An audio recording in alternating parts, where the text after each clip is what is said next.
Um dia depois do ataque israelense contra o Irã, quais são as principais repercussões geopolíticas, quais serão as respostas iranianas e, inclusive, o Brasil tentando mediar a situação e apaziguar um pouco os ânimos. Inclusive, ataques contra o Iraque, aliados iranianos, também aconteceram, possivelmente feitos por Israel.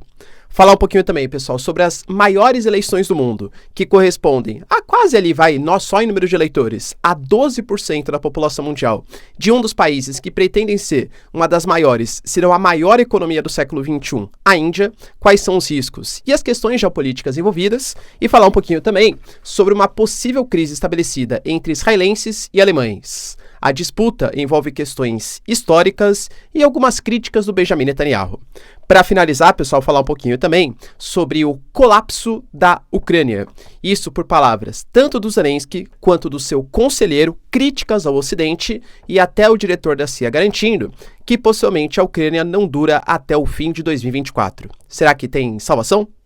Se vocês querem entender um pouco mais sobre esses assuntos. E muito mais também sobre geografia, geopolítica, atualidades, política, polêmicas, enfim. Tudo para você se manter sempre bem atualizado. Já se inscreve no canal, deixa seu like e compartilha esse vídeo, que o professor Ricardo conta muito com a sua ajuda. Belezinha?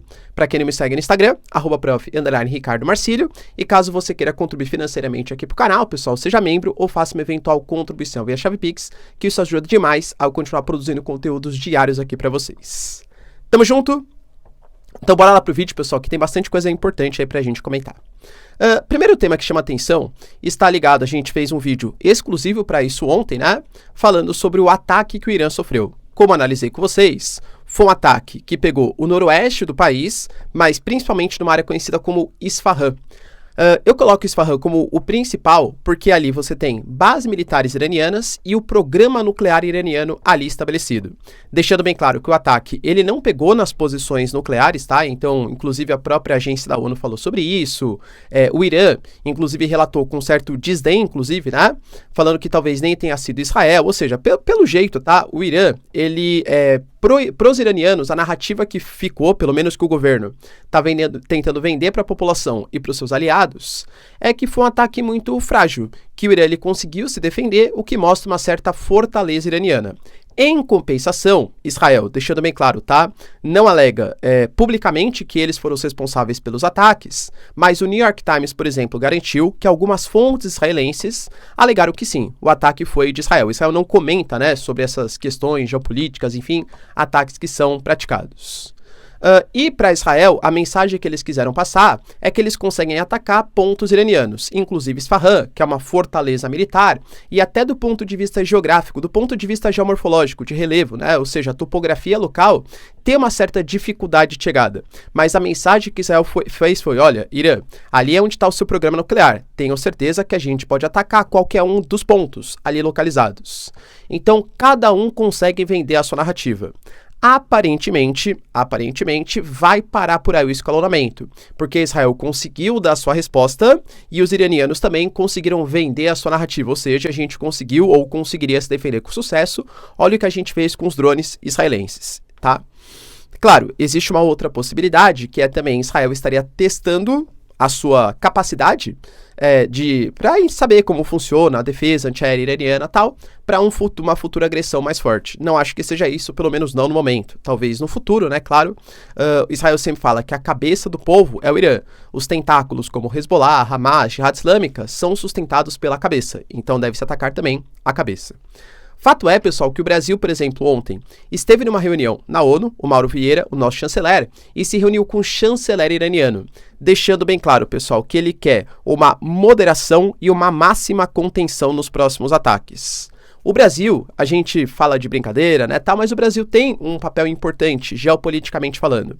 O Brasil está querendo ser um dos novos membros do Conselho de Segurança Permanente da ONU, também por isso. O Brasil, ele funciona como um moderador, como um papel de destaque, de moderação nas negociações. E não é uma questão de governo, é uma questão de Estado brasileiro. A gente teve, por exemplo, o acordo lá em 2015 entre Irã e Estados Unidos, vistoriado, né, mediado também, não só, tá, mas também pelo governo brasileiro. Ou seja, a gente pode falar, pessoal, que tem sim uma prática importante do Brasil. Só que, enquanto, né, a cabeça do povo não é atacada de maneira mais forte, os tentáculos aparentemente são. A gente teve relatado fortíssimas explosões que aconteceram no Iraque, tá? Inclusive, galera, numa regiãozinha próxima ali do sul de Bagdá, que é a capital do país. Esses ataques foram com 5 explosões que pegaram nas Forças de Mobilização Popular, que é um dos membros chamado Eixo da Resistência, ou seja, liderado ali pelos iranianos. Essas Forças de Mobilização Popular foram responsáveis, inclusive, a um ataque que o Irã não viu com bons olhos. A gente teve um ataque que aconteceu lá no noroeste da Jordânia, a uma base militar americana, que inclusive mataram militares americanos. Desde então, pode ver que essas forças, elas não fizeram mais grandes ataques. Muito possivelmente porque o Irã considerou que o ataque foi longe demais, matar militar americano nesse momento não é uma boa ideia, tá? Geopoliticamente falando, e eles pararam de fazer grandes ataques. Com o ataque que aconteceu no Iraque, os Estados Unidos prontamente, tá, falou que não foi o responsável, inclusive com o comando, né, da Força Central do Exército Americano. Lembrando que nesse momento o al-Sudani, que é o atual chefe de governo do Iraque, está nos Estados Unidos e o Iraque está tentando mediar a saída das tropas das bases americanas do território do Iraque. O Iraque é um país completamente dividido, então você tem algumas alianças mais fortes com os xiitas, com os iranianos, outras partes controladas pelos curdos, outra parte ali um pouco mais aliada dos Estados Unidos. É um mosaico ali, né? Principalmente depois da queda do Saddam Hussein, lá em 2003. O Iraque é um país em constante guerra civil. E parte dessas forças foram atacadas. Professor, há garantia que esse ataque foi feito por Israel? Não há garantia, porque, como eu falei para vocês, Israel não anuncia publicamente os seus ataques. Pelo menos a grande maioria faz parte da tática israelense. Mas a gente tem praticamente uma garantia que os ataques foram feitos por Israel. Ou seja, que era uma coisa meio que o Haaretz já tinha comentado, a mídia, né? O Jerusalem Post, que Israel fez a resposta ao Irã e agora vai focar no que de fato mais interessa, que são ali as áreas mais próximas, que podem fazer eventuais ataques contra Israel, contra o Hezbollah, contra membros do Iraque, contra a Jihad Islâmica, contra o Hamas, a possível incursão em Rafah, dentre outros pontos aí mais estratégicos no momento para os israelenses. Enquanto isso, pessoal, a gente teve também uma crise estabelecida entre Israel e a Alemanha. Por quê? Eu citei para vocês que o David Cameron e a Annalena Baerbock, ou seja, os chanceleres de Reino Unido e Alemanha, foram fazer uma visita a Israel para tentar mediar a situação tanto em relação ao Irã, antes do ataque israelense contra o Irã, claro, tá? E também sobre a questão da faixa de Gaza. E aí, inclusive, o David Cameron falou, olha, pelas conversas que a gente teve, de fato, né, Israel falou que vai fazer os ataques. Então era uma coisa que já estava garantida mesmo. Só que, além disso, a gente teve, galera, a Annalena Baerbock se reunindo com o Benjamin Netanyahu e, aparentemente, segundo a Bloomberg, houve um certo racha que pode gerar conflitos de governo, mas até mais conflitos de Estado. Lembrando que a Alemanha é um dos principais financiadores também de Israel. O Benjamin Netanyahu, aparentemente, segundo a Bloomberg, mostrou ali alguns fitas, antigo, né, galera? Denunciabilidade agora. Alguns vídeos, tal, mostrando, galera, como que a população de Gaza está vivendo agora. Então, em praias, segundo o Benjamin Netanyahu, tá? Em praias, fazendo turismo, comercializando ali, participando de eventos, tal, como se a vida tivesse relativamente normal. Só que daí, ele falou, tá vendo? A gente não faz nenhum tipo de terror humanitário na faixa de Gaza. Só que a Annalena Baerbock deixou bem claro, pessoal, que é assim, né? Inclusive falando que tem uma situação catastrófica e risco de fome na região. Aí o Benjamin Netanyahu, segundo a Bloomberg, usou de uma retórica um pouco agressiva, principalmente com os alemães, envolvendo a Alemanha e Israel. Falou, olha, você tem que tomar cuidado, porque, na verdade, nós não fazemos massacre contra a população. Nós não somos os nazis, né? Enfim, galera, que é uma coisa que faz parte da história tanto de Israel como também da Alemanha. Aparentemente, segundo a Bloomberg, depois disso, a situação assim ficou extremamente tensa e a Annalena Baerbock parou, né, a reunião com o Benjamin Netanyahu. Quando ela foi perguntada, ela demonstrou uma grande irritação e falou que ela não comenta questões que são discutidas entre membros ali oficiais de governo, que a mídia está distorcendo algumas declarações que foram faladas, mas que ela não ia comentar. Ou seja, pode ser que Israel, por conta de uma retórica mais agressiva, utilizando um contexto histórico não muito agradável, vamos colocar, para os alemães, possa ter rompido uma ponte importante de financiamento. Será? Cenas dos próximos capítulos. Hoje, a gente tem, na verdade, hoje, né? Começa, galera, a eleição eu diria, se não a mais importante, pelo menos a mais numerosa do mundo. Nós temos eleições na Índia, o país mais populoso do mundo, passou a China num passado recente, né, no ano passado, e a gente tem nesse momento, pessoal, cerca de 970 milhões de pessoas que estão dispostas a votar, do dia 19/4 até o dia 1º de junho, 6 semanas de votação.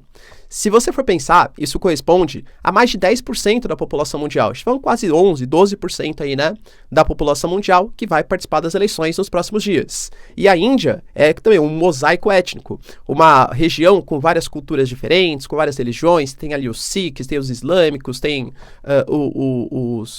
os hindus, né, por exemplo, algumas etnias, algumas posições como o Punjab, como a Caxemira, alguns pontos mais altos, mais planos, chuvosos. A Índia, ela tem uma questão de muitas diferenças internas. Então, é uma eleição que envolve também altos gastos, com segurança, com estabelecimento de pontos de votação em locais de altíssima altitude e uma população extremamente numerosa. É um território que tem quase metade do território brasileiro e, convenhamos, o Brasil, enquanto tem 200 milhões, a Índia tem 1,4, ou seja, quase 7 vezes maior a população, altíssima densidade demográfica.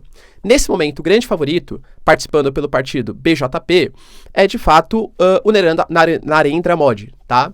Ele possivelmente vai fazer o seu 3º mandato. Em 2019, ele, o seu partido e a sua aliança conseguiu a grande maioria das cadeiras no parlamento e nesse momento ele é o grande favorito também. A Índia é um país que cresce muito no sentido econômico. A gente nem fala tanto sobre Índia, mas com uma certa... até um erro meu também, tá? A Índia deveria ser mais comentada. A Índia, possivelmente na segunda metade do século XXI, vai ser a maior, ou pelo menos a segunda maior economia do mundo. A gente está falando de um país que tem um baita parque industrial e tecnológico. A Índia, ela faz parte dos BRICS, sendo um dos países fundadores. A Índia faz parte da aliança AUKUS, da aliança Quads, tá, que tem ali uma formação muito grande, né, uma pauta com os Estados Unidos, mas a Índia também mantém bons relacionamentos com a Rússia. Eu sempre falo para vocês, tem 3 países que são destaques da geopolítica internacional no sentido de poder de mediação, que é a Turquia, que tem aliança com os dois lados, o Brasil, que às vezes comete seus erros, mas também tem aliança com os dois lados, e a Índia. A Índia é uma baita potência econômica. E aí, o Narendra Modi, nos últimos anos principalmente, ele começou a fazer mais alguns programas sociais. Por exemplo, a distribuição de grãos gratuitos, ele para a população mais pobre, né? Ele, por exemplo, deu uma bolsa de 1.250 rúpias, que equivale mais ou menos ali a uns R$90, para as mulheres mais pobres do país. Então, um país que está conseguindo crescer economicamente, geopoliticamente, e vem com uma base um pouco mais populista para essa população mais pobre, visando o aumento da popularidade do atual primeiro-ministro. E é por isso que ele é o grande favorito. A única coisa que pode tirar um pouco o seu prestígio, a sua vitória, são justamente essas questões ligadas às disputas étnicas religiosas que existem na Índia. A Índia tem conflitos fronteiriços, tanto com o Paquistão como também com a China, né? A Índia tem também movimentos separatistas, tem reclamações dos Sikhs, dos islâmicos, e a Índia é um país que vem passando por um aumento do autoritarismo, pelo menos segundo a oposição, tá? O Narendra Modi, calcado ali, né, pela popularidade, pelo crescimento dos indianos, vem tomando algumas medidas mais autoritárias, de perseguição contra a oposição, perseguição contra jornalistas, e é isso que a oposição está batendo. Nós não queremos uma autocracia indiana. A Índia merece ser um país mais livre e democrático. Enfim, pessoal, eleições importantes que vão ditar os rumos de praticamente um quinto é um pouco exagero, né? Mas praticamente aí 1/6 da população mundial. Fiquem atentos, eleição importante. Além disso, cara, a gente teve também uma notícia importante ligada a um certo desespero da Ucrânia. Por quê, professor?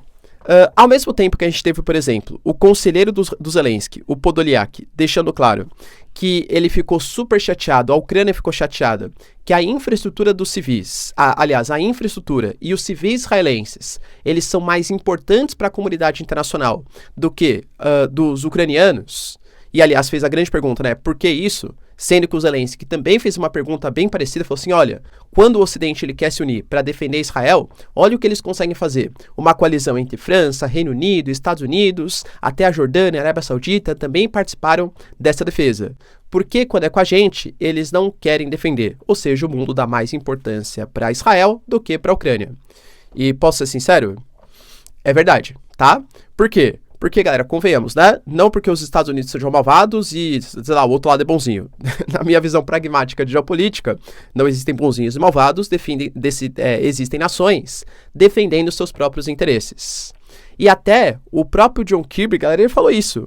Olha, vocês têm que entender que são conflitos diferentes, espaços aéreos diferentes e quadros de ameaças diferentes. Ou seja, na prática, ele garantiu, é verdade, a gente considera Israel mais importante do que os ucranianos.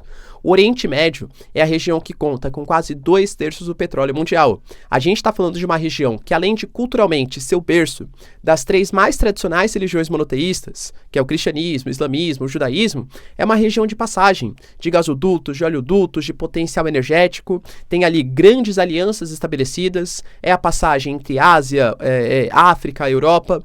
O Oriente Médio, ele é muito mais estratégico que a Ucrânia. A Ucrânia é vista, de verdade, cara, como um possível ponto de contenção do avanço dos russos, claro que é importante, e como um bolsão, uma produção gigantesca de cereais. É importante, mas muito menos do que o Oriente Médio, tá? Vamos ser sinceros. Então, é verdade, tá? Geopolítica é um pouco de mundo da hipocrisia. Só que isso tá preocupando. A gente teve, por exemplo, o próprio diretor da CIA, que é o William Burns, colocando que a Ucrânia, ela vai ser derrotada até o final do ano, ou pelo menos o Putin vai ter condições de até o final de 2024 conseguir ele ditar os rumos da geopolítica, ou seja, como vai ser o possível acordo de paz.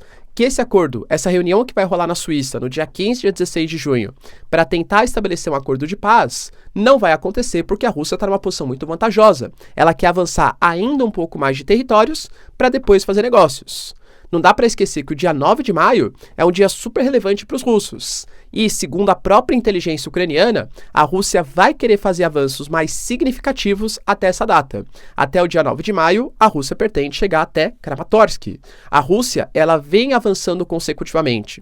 O Zelensky está reclamando, por exemplo, que ele não tem mísseis. E aí, sem mísseis, como você vai fazer a defesa aérea do país? Então, agora, ataques que os russos vêm fazendo vão avançar. Isso porque no momento a gente está com uma baita lamaçal, com neve, né? Um momento ali complicado para os ucranianos, para avanços terrestres. Quando chegar mais próximo da primavera, do verão, que os campos começarem a ficar secos, possivelmente blindados, tanques vão começar a avançar. E aí a vitória vai ser mais fácil dos russos, se não tiver ajuda da OTAN, não tiver ajuda dos Estados Unidos. O Congresso, ele tá relutando aí, né? A gente vai ter a votação, que possivelmente pode até rolar hoje, tá? Separada entre a ajuda à Ucrânia, a Israel, a região do Indo-Pacífico, principalmente ali a Taiwan, Mar da China Meridional, e também a questão da fronteira dos Estados Unidos. Para a Ucrânia, a gente fala de um pacote de 60 bilhões. Cara, é uma resistência muito forte dos republicanos em aprovar esse pacote, ainda mais em ano eleitoral. A gente teve a DW, por exemplo, que é uma mídia alemã, fazendo uma entrevista com um agente ucraniano, que não teve o seu nome revelado, né? Colocando que a Ucrânia está colapsando. Ele deixou bem claro, pessoal, que os russos, eles já ganharam uma área mais ou menos do tamanho de Detroit só nos últimos dias. E eles vão continuar avançando se não tiver apoio do Ocidente. Ou seja, esse pacote de apoio que os Estados Unidos vai votar pode ser decisivo para o futuro da Ucrânia. Se aprovado, a Ucrânia ganha uma sobrevida, não necessariamente ganha a vitória, mas ganha uma sobrevida. Se não for aprovado, palavras do Zelensky, estamos condenados à derrota. Beleza, pessoal? Deu para entender os principais acontecimentos? Se vocês curtiram o vídeo, então, já deixa o like, se inscreve no canal. Tamo junto, beijos, abraços e tchau, tchau.